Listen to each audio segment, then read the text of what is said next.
Hey guys, this is Matt. I hope everyone's having a good night. And this video is about the breakthrough.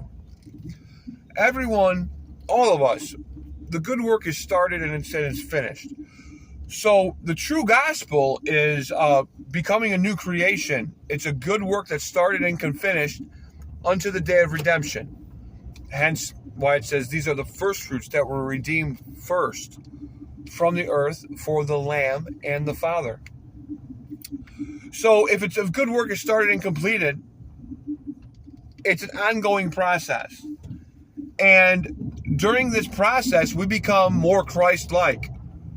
Okay, we start, basically in a nutshell, we start getting rid of the works of the flesh and we start incorporating the fruits of the Spirit, little by little, breakthrough after breakthrough, new level after new level. The real gospel is astonishing, and it's beautiful. It's taking a disaster piece and it makes it into God's masterpiece. And what do I mean by that? Well, a lot of us are completely broken and destroyed by the time we cry out to God, and He takes our brokenness and He turns us into vessels of honorable use that are full of talents that we use to gather His harvest if we do things properly. And it can be the most rewarding and beneficial thing you could ever do in your life. However, the good work that's started and completed, you go through a series of breakthroughs. What do I mean by that? Well, let's say you lived your life a certain way for 25 years. You were doing things contrary to the Ten Commandments. And you accumulated a lot of negativity from premarital sex. Just small things, like if you lied a lot, or you stole, or whatever. You did drugs, you drank alcohol, you didn't care about the rules of God. Well, you can accumulate a lot of negativity, okay? And when the good work is started and completed, all that stuff starts to go away. The works of the flesh start getting broken off of you. The fruits of the Spirit become manifest. The works of the flesh: hatred, variance, wrath, emulation, strife, debate, discord, jealousy, rage, anger, stuff like that. The fruits of the Spirit: love, joy, peace, kindness, happiness, temperance, charity, love. We become the caterpillar to the butterfly. But we can go through a series of breakthroughs, okay, like a new level. And some breakthroughs seem like impossible to get. And I just made a post, and it was about and Jesus Himself, He said a prophet is not welcome in his own town. Okay, Jesus Himself could only do a couple things in Nazareth, a couple minor healings, because of the unbelief. So that gives us a clue that environments, association, mindsets, sometimes when you're in a family that could be negative towards you.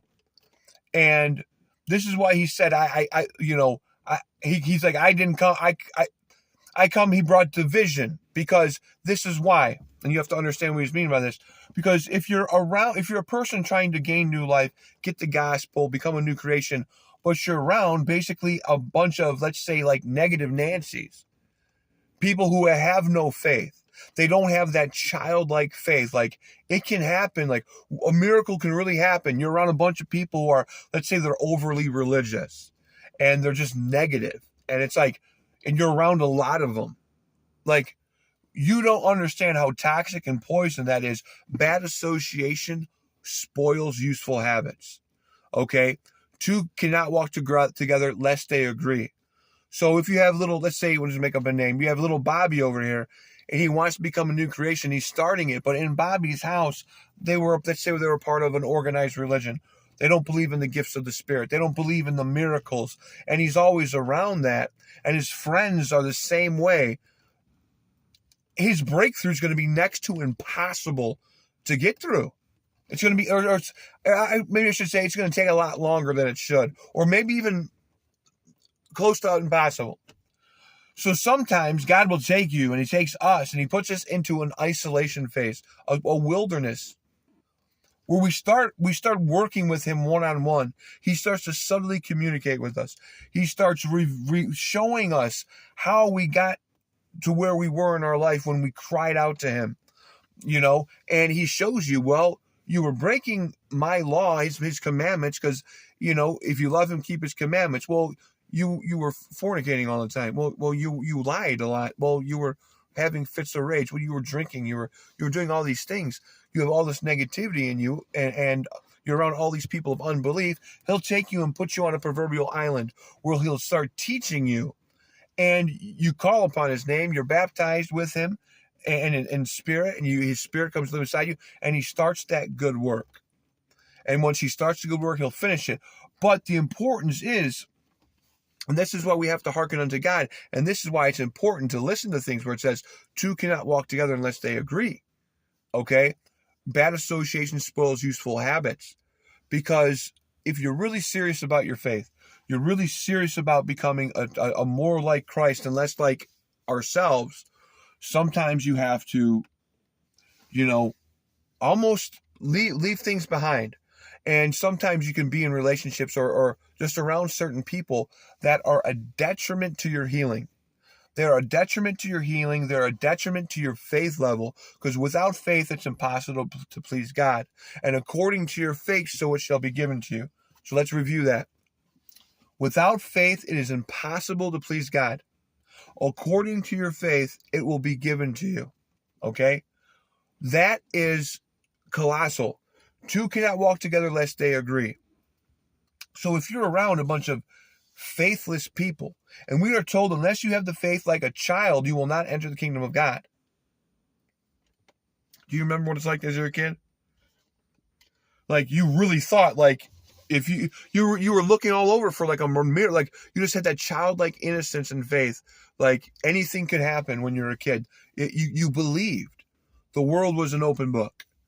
Before we get jaded and all the negativity infests us, we start getting wounded by the society we live in and just the negativity and all that gooky, nasty, vile spirits that surround us. And we start losing that innocence. We start losing that, I don't want to say magical, we just lose that, just to say childlike faith, where you think all things are possible. And the Bible says all things are possible for those who believe. Just a mustard seed. So faith mindset is colossal. Your belief, it's everything. So if you're stuck in the mud right now, you've been walking the walk, you've been doing these things, but you're stuck in the mud, you can't get through a place, you really have to look at your environment and what are you putting in? It's like, our spirits, God's spirit is strong and powerful, but our spirits can be sensitive, okay? We pick up on our environment and what we're around. So sometimes a negative environment can really impact and contend with a real breakthrough and a real miracle. We have to really believe, okay? Can God do all things? Yes. Do you really believe he healed the blind? Do you really believe he raised the dead? If you do, yes, that is good, but you have to be around other people that also believe. And false religion is a killer. And I don't want to pick on anyone right now, so I'm going to be vague about what I'm going to say, because I don't want to criticize anyone. I'm just talking about a mindset. I was in a family structure where there were people in the family that were like, listen, God doesn't do those type of things anymore. God will not reach into your life and save you if you're about to die. God doesn't do basically like miracles or healings and stuff. And it was extremely disheartening. And it was very, very, I did not like it. It was very, very discouraging. I was raised in a religion where a person told me one time, they're like, Matt, we had a service yesterday, and the talk, they gave a service about that Jesus did not die for the wickedly stubborn. And when we were having that talk, you know what? I thought about you. So, because I wouldn't attend a certain religion. calling me wickedly stubborn, and Jesus did not die for me because I wouldn't attend their religion. And I'm not picking anyone, but this is the truth. Like a lot of these, and it's a religion that does not believe in the miracle power of the gospel, the true powerful gospel. They have a form of godliness, but they deny the power thereof. They are lost in the traditions of man. Okay, so when we're around these mindsets and these religious people, it can build like a cage around our spirit, man. And it can keep us like locked in a cage. And they want to put us into a box where they can control what you think about God, because it becomes a hindrance. Okay? It becomes a hindrance. So your breakthrough can be contended with, okay, by negative Nancy's and people. I don't want to say too many things that sound, I don't want to talk bad about anyone. So again, I'm going to be vague. You know, I was in a period of transition, trying to get to a breakthrough. And there, people came in my life that they were nice to my face, but behind my back, they called me an imposter. They called me a false, like, I don't know why they thought I was like some kind of a false Christ or a false believer, which neither of those is true at all. But it created these negative spirits. And I was just about at my breakthrough when I met these people. I let them in my life, and I almost lost everything. Like, because the spirits behind them were telling them that Matthew is an imposter. Remember, we wrestle not against flesh and blood, but powers and spirits and principalities and spiritual wickedness in high places. So I don't blame the people. I'm not mad at the people in the least bit. God bless these people. I seriously forgive them and bless them from the bottom of my heart and soul. The devil is a liar, and he tricks a lot of people. But anyway, these people thought I was some type of an imposter. And I was in a place of near healing, near deliverance. And these people came in my life, and like, it almost killed me. It almost stopped my walk. It started sending me into a life of blackness. I was falling right back into the darkness that God himself rescued me from. And it was because these people thought I was some type of an imposter, some type of charlatan or something wicked. When I've never charged for the gospel. I love Christ. I love the gospel with every ounce of my heart. I've had miracles in my life. I love God so much. I don't do this for money or like prestige or self like indulgence in any way. But these people really thought I was an imposter, and my breakthrough stopped. And like I said, I started falling into darkness. But then I separated myself, went back out, and I started going through all the deliverances again. I've become healing. I've been healing again. And my point is, sometimes we have to leave things behind that are detrimental to our faith. If people really don't believe in God, or people think that you're just a scumbag, basically, is what people think. You're an imposter. You're a loser. You're a schmuck, is what they really think. And you're around them. Trust me, that's going to be detrimental to your healing and your breakthrough. Remember, bad association spoils useful habits, and two cannot walk together lest they agree. And we always want to be, kind and loving with people. And remember, we wrestle not against flesh and blood, but principality and power and spiritual wickedness in high places. So we never want to get mad at the flesh. We never want to get mad at people. We want to pray for people and bless them, that they can come out of a certain mindset. And like that's the whole goal. Our enemy is not people. Our enemy is not believers who may be trapped in a situation like we were trapped in at one point. Like, certain mindset that's caused by whatever conditions there are in this world. So the point of the video is your breakthrough. Your breakthrough. Christ said a prophet is not welcome in his own town. He could only do a couple things because of the unbelief. But when he got away, and he literally had to go and literally be homeless, he started getting his power. And then he picked up the steam. And next thing you know, he's in front of 5,000 people doing miracles.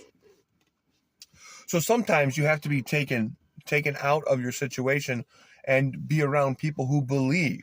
His buddies that were following around, they all believed he was something. They all believed, like Jesus said to Peter, Simon Bar-Jonah, who do you say I am?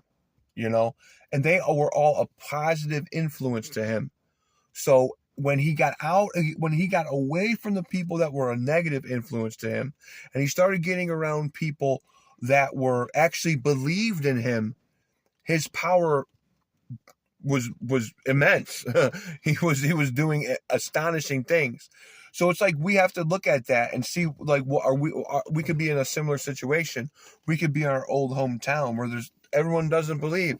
Everyone just says, "Oh, that's just Mike. That's just Mary. That's just Steve. She's always been this way. Nothing's ever going to change." But they claim they found Jesus. Yeah, whatever. And then you just kind of like stumble along. But sometimes if you get away from all that stuff and you start new and you find good association where people really believe and they're really positive, like all of a sudden, like you can grow extremely powerful, and it's an amazing thing. And another thing I want to touch on before I stop the video is remember our intentions. We always want to be pure intentions. Be innocent as doves and cautious as serpents, but innocent as doves. Remember, pure intentions that you don't. Remember, bless those that curse you, do good to those that spitefully use you. Have no guile. If you know what guile is, it's like cunning, slyness, bad intentions, iniquity. Get rid of all that. Just be like pure like a kid. Childlike faith, where kids are like, they're nice to everyone. It's like that's and when you have that mindset, and we can find a place to walk in lowliness and humility, God will start blessing us with more and more spiritual strength. I'm telling you, it's purity and not wanting anything in return. Be like a cheerful giver, a generous, cheerful giver that it gives to people because you like to do it. You don't want anything in return. It's when your intentions, when you start becoming more and more pure, and you're doing this out of purity, and you're doing it because you just love it, that's when you're going to see like major breakthroughs and like even miracles. Like I've seen some things like recently healings of people telling me like the people we prayed for, their life is changed now. They're like a different person in a very good way. It's a miracle. Like you can start seeing those things, but it's like a right combination of things. Get away from the unbelief, clean yourself out with or have the Holy Spirit clean us out, and get guile out of our own temple. Get the anger, get the resentment, get the hatred, and just do things for purity's sake and the love of the gospel, and you'll start seeing breakthroughs. You'll start seeing miracles, and it's a beautiful and amazing thing. It's like I said, it's the best thing that anyone could ever do. But guys, I be blessed, right? Be blessed in Jesus' name, and I plead the blood of the Lamb over every single one. And I pray everyone is like I said, my post earlier today, working your salvation out with fear and trembling. Garments are being cleaned. You have the oil of truth, a wise virgin that have come out of Babylon the Great, and our intentions are pure. We're getting rid of the works of the flesh. We're incorporating the fruits of the Spirit. We're taking our talents and we're turning that into a tool to work the harvest and to be a good ambassador of Christ. Be a hearer of the word and a doer of the word.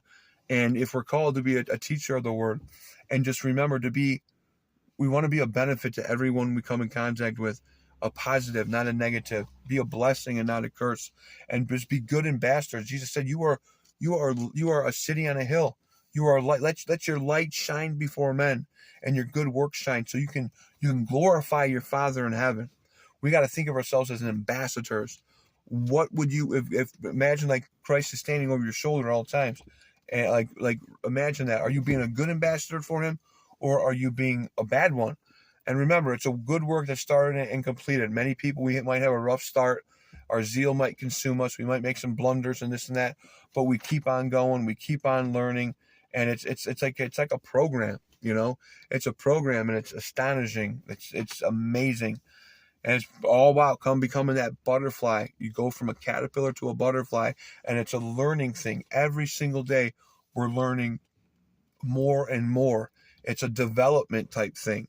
A lot of these churches, they're like, yeah, you come here, you say you accept Jesus in your heart, and then it's kind of like everything stops right there.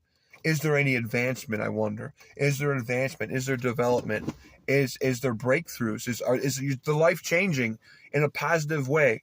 Are they becoming more like Christ and less like the person they were? Like that's the measuring stick, in my opinion. Is faith without works is dead. When the Son of Man returns, is he going to find faith? Okay, is he going to find the real gospel that can, like, the gospel? He's called the Savior. Is the gospel saving us? Is it not only saving us, is it changing us? Is it pulling us out of the mud and cleaning us off, and our life becomes better? That's the whole purpose of it. And then we give the gospel to other people, and they get pulled out of the mud. They get cleaned off, and their life gets better, and so on and so forth. It's like a domino effect in a very healthy way. But remember, man will come along, and they will try to monopolize it and put it in a cage and put it in a box. And then they will put their own spin on it and add their own flavors to it. And that's where things become corrupted, and that gives birth to false religion. So it's the road that leads to destruction is very wide, and most everyone is on it. The road that leads to salvation is narrow, and only a few find it. Strive, therefore, to enter the narrow gate. Okay? So remember, it's a narrow gate, and according to Acts 14:22, it can take a little bit of struggling to get into the kingdom of heaven. Okay, it can be, depending on where you came from and what you're trying to get over, it can be a little bit of a struggle. But he does come to bring life, and life more abundantly. His yoke is easy and his burden is light.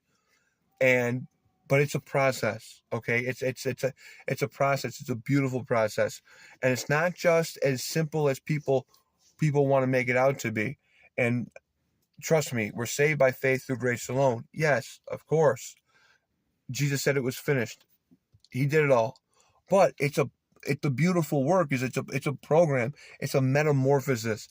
It's becoming like enlightened. You're becoming a new creation. It's like exciting. And there's many different phases in it, and there's many different like struggles, and there's many different ups and downs, and it's like every single person has like their own individual story. Like, your walk with Christ, you should be like number one player. You're the first player. Christ is you're supposed to be following him. You're not your first player.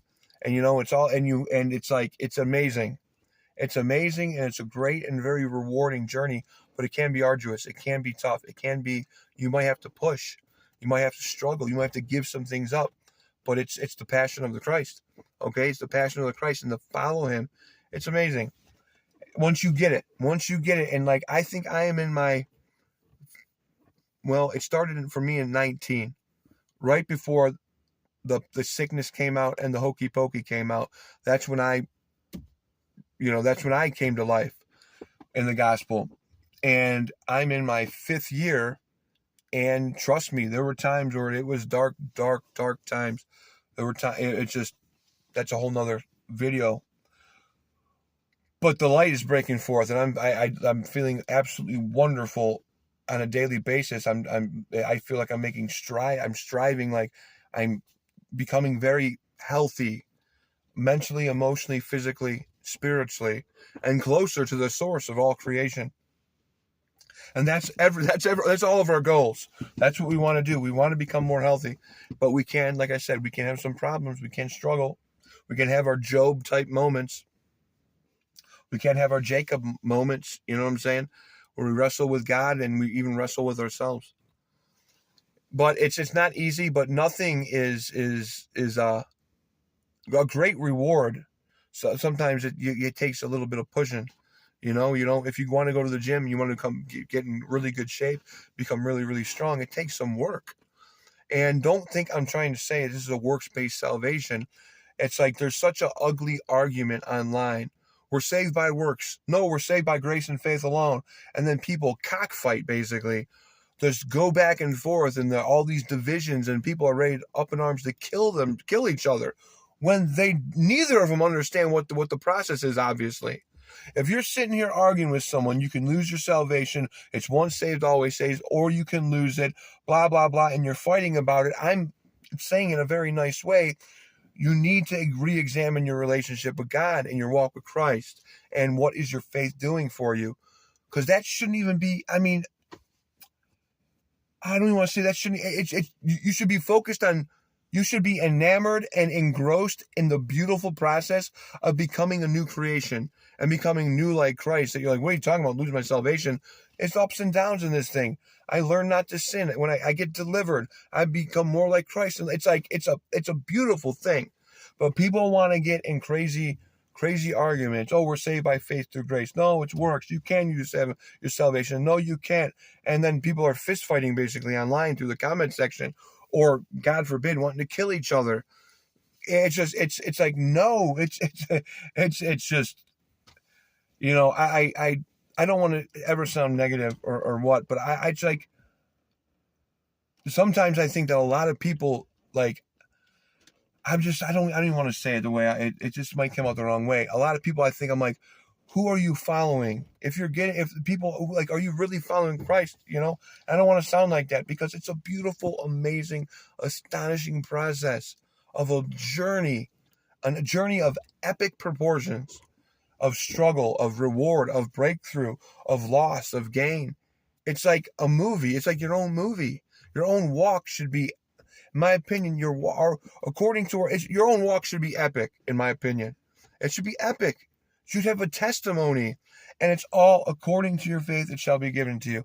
And how much do we truly love the gospel? Do we have the quote unquote passion of the Christ?